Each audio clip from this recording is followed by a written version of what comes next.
I don't believe that anybody feels the way I do about you now.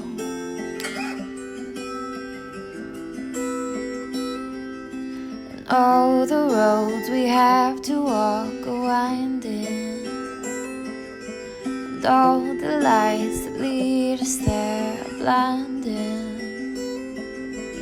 And there are many things that I would like to say to you, but I don't know how.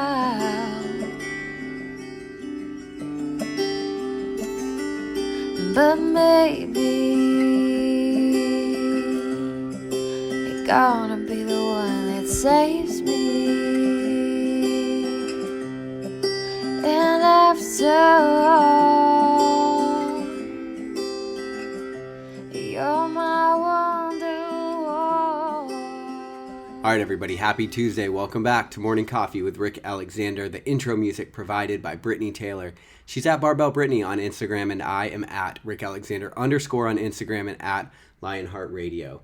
All right, so we are continuing our themed week for Morning Coffee, and this is how you take care of yourself. And so I've sort of done a lot of thinking about what it really means to take care of yourself and to prioritize yourself, and what we require, not just from a physical perspective, but from a psychological and an emotional perspective. Like how do we take care of ourselves so that we're showing up in the world fit for service and ready to be the absolute best version of ourselves that we can be? Because, like I said in yesterday's episode, we spend a lot of our lives in reactive mode. And so what I've really spent a lot of time doing over the last 6 months is trying to figure out what it means to take care of myself so that I'm not in such reactive mode, so that I don't have anxiety through the roof, so that I don't always feel like I'm trying to catch up. Like I actually feel like I'm getting ahead, like I'm working on projects that excite me, and I'm hanging out with people that excite me, and I'm not spending my life out of obligation. And one thing I will recognize is some of these concepts in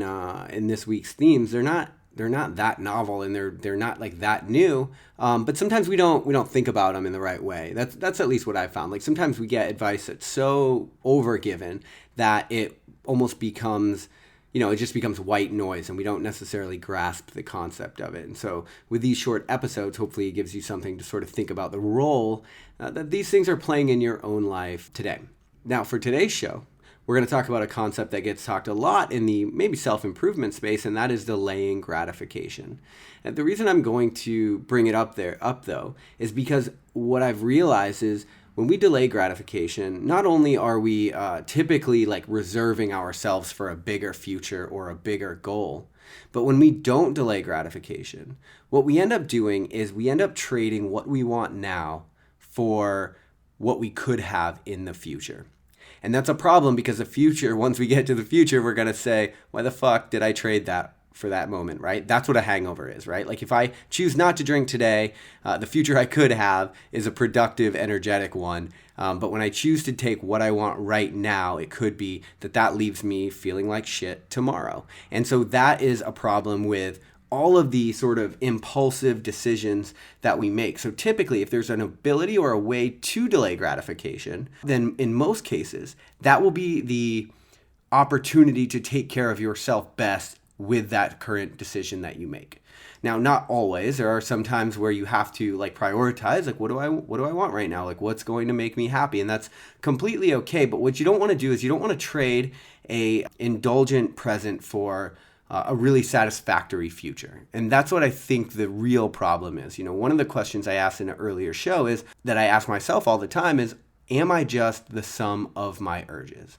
And the answer's got to be no. You cannot be the sum of your urges, because if you act on every impulse and every urge and everything, then what happens is, in effect, you trade your future for your present. And that can be a real issue when it comes to satisfaction and happiness. Another way to think about delayed gratification is, how am I acting on serotonin instead of dopamine? So for those of you that don't know, and I'm going to do a whole episode on this this week actually about servitude, but when it comes to dopamine is released, and it's associated with momentary gratification and happiness.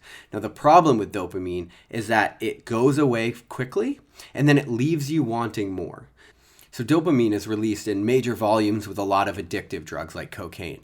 And that's what one of the things that makes them so dangerous. You know, I heard a psychologist one time say when they were studying the effects of cocaine on the brain and the way that it releases this flood of dopamine and how that dopamine just wants you to make more of it, essentially, or to go back after that thing that caused it to release because it is so quick acting and it is so quick leaving. He said the question is not why do some people do cocaine sometimes. The question is why doesn't everybody do cocaine all the time?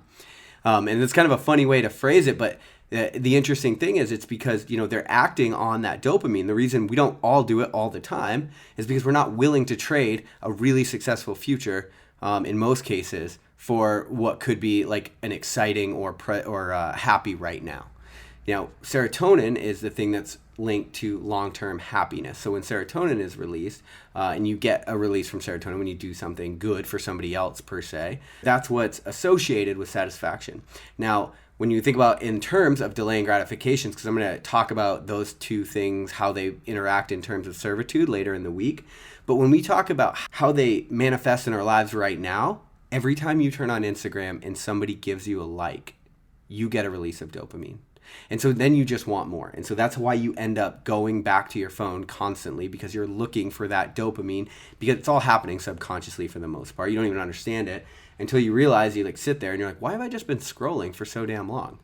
That's why, because your body is after that dopamine release.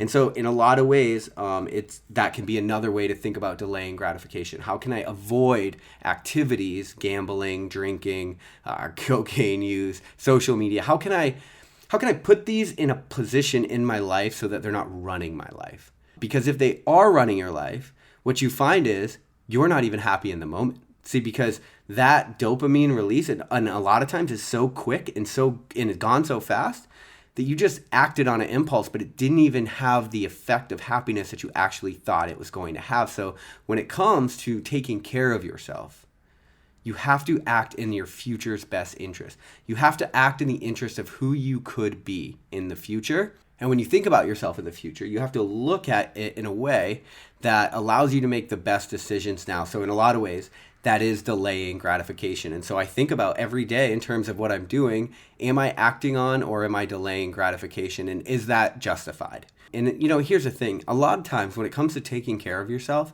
it's just simply drawing attention to areas. That's all it is. Because once you draw attention to it, you're no longer acting subconsciously. Then you get put in the driver's seat. And then you have a better opportunity to make the decision that's going to be best for you at the time. And so when I talk about delaying gratification, when I talk about you thinking today, what do you have going on today? Like, what are you going to do? What are you going to do when you get off of work? What are you going to do in your free time? Like, those are the things that just drawing attention to, it might allow you to, you know, perhaps make better decisions with the time that you do have. And when it comes to long-term care, that's going to be extremely beneficial. At least that's what I found in my own life.